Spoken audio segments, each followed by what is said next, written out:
তবে যদি দুরূদ শরীফ আরো বাড়ায় দাও, ঠকবা না, তুমি জিতে যাবা। উবাই ইবনে কাব এবার বললেন, ইয়া রাসূলুল্লাহ, তাহলে এক কাজ করি, আমার সমস্ত জিকির আজকার দোয়া দুরূদ দুই ভাগ করি। অর্ধেক সময় খালি আপনার উপর দুরূদ পড়বো, আর বাকি অর্ধেক সময় বাকি সব আল্লাহর জিকির, তসবিহ, তাহমিদ, দোয়া, যা কিছু চাওয়ার সব অর্ধেক, আর বাকি অর্ধেক শুধু আপনার উপর দুরূদ।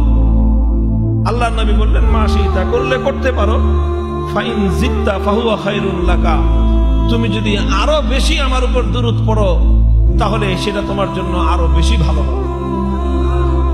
উবাই ইবনে কাব বলেন, তাহলে হুজুর এক কাজ করি, 3 ভাগের 2 ভাগ খালি আপনার উপর দুরূদ, আর 1 ভাগ বাকি সব আল্লাহর জিকির, আল্লাহর তাসবিহ, আল্লাহর প্রশংসা, নিজের জন্য দোয়া, নিজের আপনজনদের জন্য দোয়া, নিজের বাপ মা, ছেলে সন্তান সবার জন্য দোয়া, সব মিলায়ে 3 ভাগের 1 ভাগ, আর দুরূদ শরীফ হলো 2 ভাগ। এটা করি।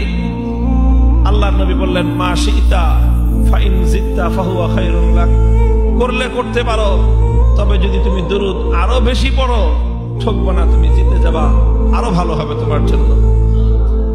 এবার উবাই ইবনে কাব বললেন, তো আজআলু লাকা সালাতি কুল্লাহা, তো হুজুর তাহলে এক কাজ করি, তাহলে আমি আর কিছুই করব না, সারাদিন আমার যা বলার, যা জিকির করার, যা ওজিফা আদায় করার, দোয়া যতটুকু করার, সম্পূর্ণ সময় শুধু আমি আপনার উপর দুরূদ পড়ি। এটা করি। আল্লাহ রাসূল সাল্লাল্লাহু আলাইহি ওয়াসাল্লাম বলেন, ইযা ইয়াকফি হাম্মাকা ওয়া ইয়াগফিরু লাকা যামবাকা।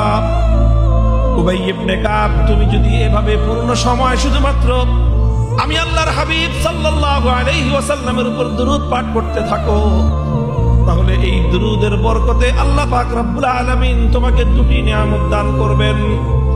1 নম্বর নিয়ামত হলো ইয়াকফি হাম্মাকা, তোমার ইহ জগতের যত পেরেশানি আছে, সমস্ত পেরেশানির জন্য আমার উপর দুরূদ পাঠ করা তোমার পেরেশানি থেকে মুক্তির কারণ হয়ে যাবে।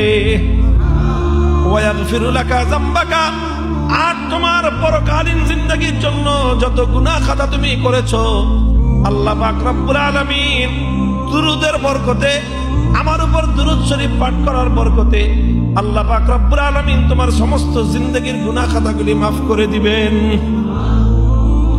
অর্থাৎ আল্লাহ রাসূল বোঝালেন যে তুমি চাইবা তো আল্লাহর কাছে, হয় দুনিয়া চাইবা নাহলে আখিরাত চাইবা। এই তো দুনিয়ার সুখ চাইবা আর আখিরাতে জান্নাত চাইবা। আখিরাতে আল্লাহর কাছ থেকে, জাহান্নাম থেকে